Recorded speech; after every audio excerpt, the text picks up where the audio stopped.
7 শ্রেণীর ব্যক্তিকে আল্লাহ তাআলা কিয়ামতের দিন আরশের নিচে ছায়া দিবে, যেদিন আল্লাহর আরশের ছায়া ছাড়া কোনো ছায়া পৃথিবীতে থাকবে না। সেই দিনটা কি এই দিনের মতো?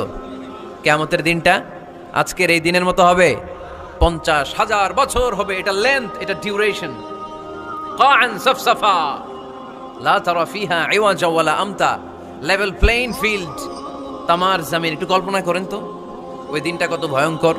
বাবা ছেলেরে চিনবে না ওই দিন, ছেলে বাবারে চিনবে না, স্ত্রী স্বামীকে চিনবে না, স্বামী স্ত্রীকে চিনবে না, পীর সাহেব মুরিদ চিনবে না, মুরিদ পীর সাহেবকে চিনবে না, নেতা কর্মীকে চিনবে না, কর্মী নেতাকে চিনবে না।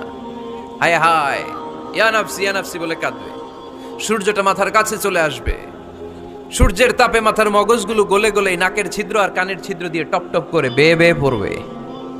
তৃষ্ণায় মানুষগুলো পাগল পাড়া, জিহ্বাটা বের হয়ে নাভি পর্যন্ত ঝুলতে থাকবে। সেদিন সবাই পাগলের মতো ছুটতে থাকবে।